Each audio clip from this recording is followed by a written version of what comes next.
নমস্কার বন্ধুরা, সবাই কেমন আছেন? আমি সঙ্গমিত্রা সাহা আর আপনারা দেখছেন আদ্রিস মাসালা কিচেন।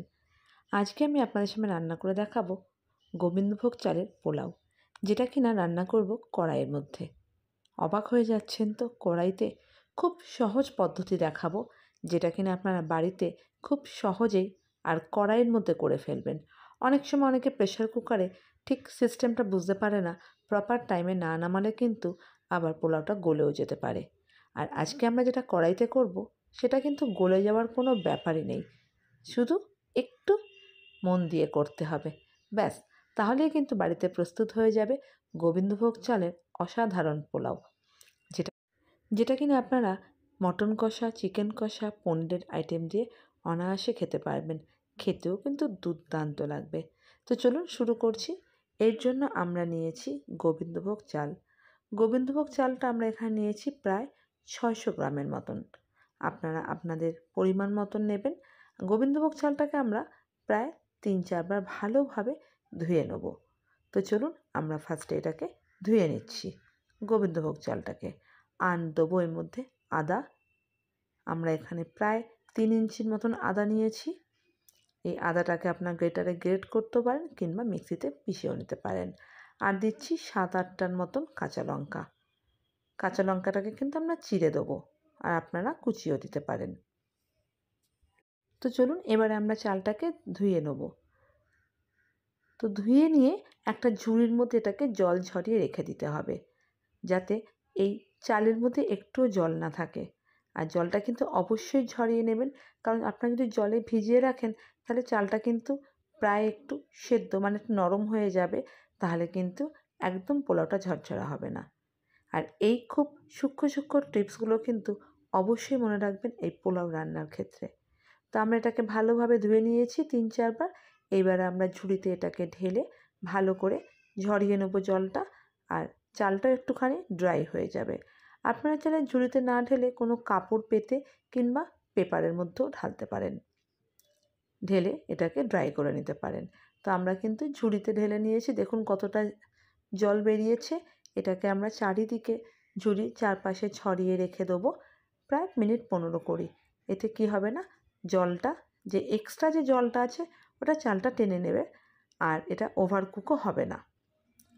তো এইভাবে আমরা রেখে দেবো।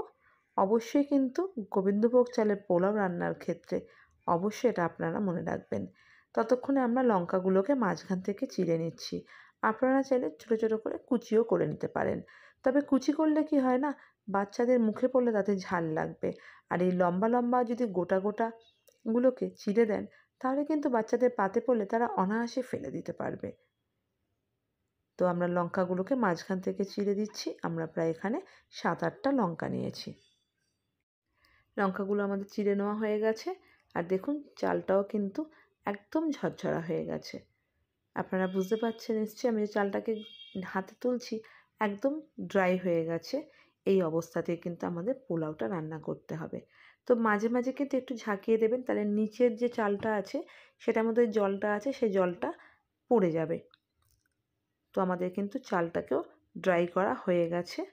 অবশ্যই কিন্তু পোলাও ক্ষেত্রে আবারও বলছি, এই চালটাকে শুকিয়ে শুকনো করে নেওয়াটা কিন্তু খুবই প্রয়োজন। এবারে আমরা একটা বড় বাসনে এই গোবিন্দভোগ চালটাকে নিয়ে নিচ্ছি। চালটা নিয়ে নেওয়ার পরে এবারে আমরা দিচ্ছি এর মধ্যে আদা বাটা। আমরা যে 3 ইঞ্চি আদা নিয়েছিলাম সেই আদাটাকে ভালো করে বেটে নিয়েছি। এবারে আমরা দিচ্ছি কাঁচা লঙ্কাগুলোকে। সব মশলাগুলোকে কিন্তু আমরা একেবারে দিয়ে এটাকে ভালো করে মেখে নেব। এইবারে দেবো আমরা এর মধ্যে স্বাদ মতন নুন। আমরা প্রায় এখানে 1 চামচের মতো নুন দিচ্ছি। যে কোনো রান্নার ক্ষেত্রে প্রথমে কিন্তু নুনের পরিমাণটা পর্যাপ্ত দেবেন না, একটু কম দেবেন, কারণ সবার টেস্ট সমান নয়। পরে আপনারা নুনটা আবার দিয়ে নিতে পারবেন। এবারে আমরা এর মধ্যে দিয়ে দিলাম হলুদ। আপনারা চাইলে কেশর রঙও ইউজ করতে পারেন, তবে এই ঘরোয়া পদ্ধতিতে পোলাওটাতে কিন্তু হলুদের গুঁড়োটাই খুব ভালো লাগে। হলুদটা দিয়ে দিয়েছি। এইবারে আমরা এতে দেবো এবারে আমরা এতে দেবো ঘি। আপনারা চাইলে সাদা তেলও দিতে পারেন, তবে পোলাওতে ঘিটাই খুব ভালো লাগে, তাহলে অনুষ্ঠান বাড়ির মতন কিন্তু মনে হবে। তো আমরা এখানে ঘিটা দিয়ে দিচ্ছি। ঘিটাকে দিয়ে এইবারে চালটাকে আমরা খুব ভালো করে মেখে নেব, তাহলে কিন্তু এই চালের গায়ে জলটা বসবে না। তো আবারও একটু ঘি দিলাম। আমি এখানে প্রায় 200 মতন ঘি দিয়েছি।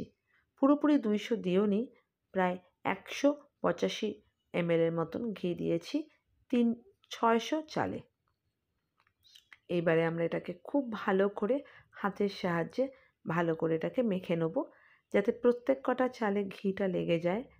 আর এতেই কি হবে না, আবারও বলছি, এই চালে কিন্তু জলটা বসবে না, তাহলে একদম পোলাওটা একদম অনুষ্ঠান বাড়ির মতন পুরো ঝরঝরে করতে পারবেন। তো বন্ধুরা, আজকে কিন্তু আপনাদেরকে আমি পোলাও রান্না শেখাচ্ছি, সেটা হচ্ছে কড়াইতে।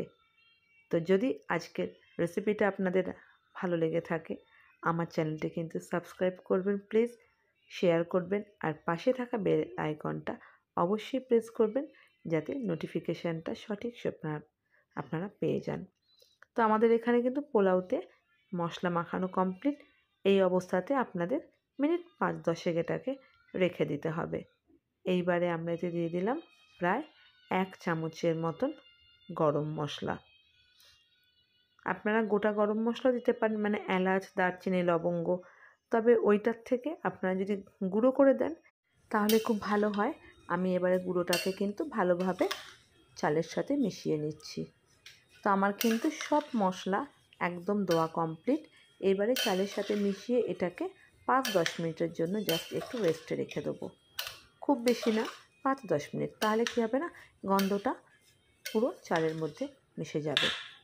আর খুব হালকা হাতে করবেন, কারণ গোবিন্দভোগ চাল খুব ছোট ছোট হয়, বেশি মানে করলে কিন্তু ভেঙে যেতে পারে। খুন্তির সাহায্যে জাস্ট একটু নেড়ে চেড়ে নেবেন, যাতে সব মশলাগুলো চালের মধ্যে লেগে যায়। তো আমাদের কিন্তু মশলা সব লাগানো হয়ে গেছে, দেওয়া হয়ে গেছে। এবারে আমরা একটা কড়াই নিয়েছি, বড় কড়াই, যাতে ওই পরিমাণটা আমরা করতে পারবো। এবারে কড়াইটাকে কিন্তু তেল দেওয়ার আগে অবশ্যই খুব ভালো করে গরম করে নিতে হবে। একদম যখন তেতে যাবে কড়াইটা, তখন এর মধ্যে তেল দিয়েছি 1 টেবিল থেকে 2 টেবিল চামচের মতন তেল দিয়েছি। দিয়ে এবারে আমরা দিয়ে দিলাম তেজপাতা, 3-4টে তেজপাতা দিয়েছি, 4টে এলাচ, সামান্য একটু দারচিনি দিয়ে এবারে আমরা দিয়ে দিচ্ছি কাজু বাদামটাকে দিয়ে এবারে দিয়ে দিচ্ছি কিশমিশ। আমি কিন্তু এখানে কাজু বাদামের পরিমাণ একটু কম দিয়েছি, আপনারা যদি ভালো খান অবশ্যই একটু বেশি করে দিতে পারেন। আর যখন করবেন তখন কিন্তু অবশ্যই গ্যাসের আঁচটাকে কমিয়ে দেবেন, পারলে এটাকে একদম বন্ধ করে দেবেন, কারণ তেল তো গরম হয়ে গেছে। দেখুন আমার কিন্তু কাজু বাদামটা একটু পুড়ে গেছে, এর জন্য আমি ক্ষমা চেয়ে নিচ্ছি আপনাদের কাছে, তার কারণ গ্যাসের আঁচটা আমার বাড়ানো ছিল, আমি এটা একদম খেয়াল করিনি। এইবারে আমরা যেটা আগে থেকে মেখে রেখেছিলাম চালটা, সেই চালটা দিয়ে দিলাম, গোবিন্দভোগ চালটা। এইবারে কিন্তু অবশ্যই গ্যাসের আঁচটাকে জ্বালিয়ে বাড়িয়ে দিয়ে একদম ক্রমাগত কিন্তু নাড়াচাড়া করতে থাকবেন। যখন বুঝবেন একটু অসুবিধা হচ্ছে নাড়তে, তখন কিন্তু গ্যাসের আঁচটাকে একটু লো করে দেবেন। তো এইভাবে কিন্তু আমরা 7 থেকে 8 মিনিট খুব ভালোভাবে চালটাকে ফ্রাই করে নেব। আর যখন ফ্রাই করা হয়ে যাবে না, দেখবেন একটা চটচট চটচট করে আওয়াজ হবে, মানে চালগুলো যে একদম ভাজা ভাজা হয়ে গেছে। আর এখন যখন খুন্তি প্রথম দিকে যখন নাড়াবেন, দেখবেন একটু চালগুলো লেগে লেগে যাচ্ছে, কিন্তু যখন চালটা ভাজা হবে দেখবেন চালগুলো কিন্তু মানে ঝরঝরে হয়ে গেছে, খুন্তির থেকে খুব সহজেই পড়ে যাচ্ছে। তখনই বুঝবেন আপনাদের চাল কিন্তু ভাজা একদম কমপ্লিট। কারণ যখন এটা গরমে বসাচ্ছি, ঘিটা গলছে, তো চালটাও কিন্তু ওই তেলের মধ্যে ফ্রাই হচ্ছে। চালটা যখন আপনারা ভাজবেন না, তখন কিন্তু আগে থেকে একটু জল মজুত করে নেবেন, মানে যতটা চাল আমাদের ঠিক তার ডবল জল লাগবে। মানে আমি এখানে 600 ml চাল দিয়েছি, তাহলে এখানে 1200 ml কিন্তু জল লাগবে। আপনারা যেই বাটি কি কৌটো দিয়ে চালটা মাপবেন, ঠিক সেটা দিয়েই তার ডবল জল নেবেন। তো আমরা এখানে জল নিয়েছি, জল নিয়ে অবশ্যই জলটাকে কিন্তু গরমে বসাবেন আর গরম জলটাই ইউজ করবেন, এইটাও কিন্তু মাথায় রাখতে হবে। তো আমরা গরম জল করেছি, করে এবারে আমরা জলটাকে দিয়ে দিচ্ছি, কারণ আমাদের চালটা কিন্তু একদম ভাজা কমপ্লিট। জলটা যখন দেবেন অবশ্যই গ্যাসের আঁচটাকে কমিয়ে দেবেন, নইলে তাড়াতাড়ি করে এটা ফুটে যাবে। জলটাকে দিয়ে এবারে চালটার সাথে জলটাকে আমরা ভালো করে খুন্তির সাহায্যে মিশিয়ে নেব। আবারও বলছি বন্ধুরা, যতটা চাল তার ঠিক ডবল জল নিতে হবে গোবিন্দভোগ চালের পোলাওয়ের ক্ষেত্রে। তো এবারে আমরা ভালোভাবে নেড়ে চেড়ে নিচ্ছি, আর অবশ্যই অবশ্যই অবশ্যই জলটাকে গরম করতে হবে। তো যখন আপনারা চালটাকে কড়াইতে দিয়ে ভাজতে শুরু করবেন তার আগে কিন্তু আপনারা জলটা মজুত করে সেই জলটা গ্যাসে বসিয়ে দেবেন গরম হওয়ার জন্য। যতক্ষণে চাল ভাজবেন ততক্ষণে জল হয়ে যাবে। এইবারে গ্যাসের আঁচটাকে বাড়িয়ে দিয়েছি, যখন খুব ভালো করে ফুটবে এবারে আমরা কিন্তু আরও 1 চামচ নুন দিয়ে দিলাম। প্রথমে কিন্তু আমরা 1 চামচ দিয়েছিলাম, এখন আবারও 1 চামচ নুন দিলাম। দিয়ে খুব ভালো করে নেড়ে চেড়ে নিচ্ছি। নিয়ে এইবারে আমরা যখন খুব ভালো করে ফুটবে, দেখুন খুব ভালো ফুটছে, এইবারে আমরা গ্যাসের আঁচটাকে কমিয়ে এটাকে ঢেকে একদম আঁচটাকে কমিয়ে দেবো। চাইলে আপনারা কিন্তু গ্যাসের যে ছোটো বার্নার সেই বার্নারে দিয়ে একদম গ্যাসের আঁচটাকে কমিয়ে রেখে দেবেন 5 থেকে 7 মিনিট। তারপরে কিন্তু গ্যাসটাকে বন্ধ করে দিয়ে আরও 10 মিনিটের জন্য। ব্যাস, একদম কিন্তু গ্যাস জ্বালিয়ে রাখবেন না। একদম দেখুন প্রায় হয়ে এসছে। এইবারে আমরা দিয়ে দিলাম চিনি, কারণ পোলাও কিন্তু একটু মিষ্টি মিষ্টি ভালো লাগে। চিনিটাকে দিয়ে এইবারে আমরা ভালোভাবে একটু নেড়ে চেড়ে নিচ্ছি। আমাদের কিন্তু গ্যাসের আঁচ একদম বন্ধ করে দিয়েছি আমরা। তো আবারও বলছি, জলটা দিয়ে যখন ভালো করে ফুটবে তখন কিন্তু যখন ফুটছে তখন ঢাকনাটা ঢেকে দিয়ে গ্যাসের আঁচটাকে একদম কমিয়ে দিয়ে 5 মিনিটের জন্য করবেন। তারপরে কিন্তু গ্যাসের আঁচটাকে একদম বন্ধ করে দিয়ে 10 মিনিট বাদে এটাকে খুলবেন ঢাকনাটাকে, তারপরে চিনি দেবেন। তবে হ্যাঁ, আরেকটা কথা বলি, চিনিটা কিন্তু আপনারা যখন জল দিলেন তারপরও তখনও জল দিয়ে দিতে পারেন, ঠিক আছে? তাতেও কিন্তু কোনো অসুবিধা হবে না। তো এইবারে ভালো করে চিনিটাকে আমরা ভাতের সাথে মিশিয়ে নিলাম, মানে চালের সাথে। এবারে আমরা ঢেকে আবারও 5-7 মিনিটের জন্য রেখে দিলাম। গ্যাসের আঁচ কিন্তু বন্ধ, এটা বারবার বলছি। ব্যাস, এতক্ষণে কিন্তু চিনিটা আমাদের গলেও গেছে। এইবারে আমরা এটাকে ঠান্ডা হতে রেখে দেবো। এখন হয়তো আপনাদের মনে হচ্ছে একটু তো আঠা আঠা লাগছে, ঝুরো ঝুরো হয়নি। এই পোলাও জিনিসটা এমনই, ঠান্ডা হলেই কিন্তু এটা ঝুরো ঝুরো হয়ে যাবে। তবে জল আর তেলের মাপটা কিন্তু সঠিক রাখতে হবে, এটা কিন্তু অবশ্যই মাথায় রাখবেন। আর চিনিটা চাইলে জলের সময়ও দিয়ে দিতে পারেন। দেখুন কত ঝরঝরা হয়েছে। আরও একটু যখন রাখবো, এখন কিন্তু চালগুলো একদম বোঝা যাচ্ছে। তো আমাদের কিন্তু কড়াইতে পোলাও তৈরি করা কমপ্লিট হয়ে গেছে।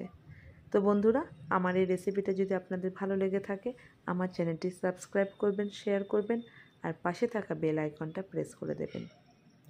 তো এই পোলাওটা অবশ্যই ট্রাই করবেন। চিকেন কষা, মটন কষা, পনিরের সাথে দারুণ লাগবে। আবারও দেখা হবে নতুন কোনো রেসিপির সাথে। সবাই ভালো থাকবেন, সুস্থ থাকবেন। নমস্কার।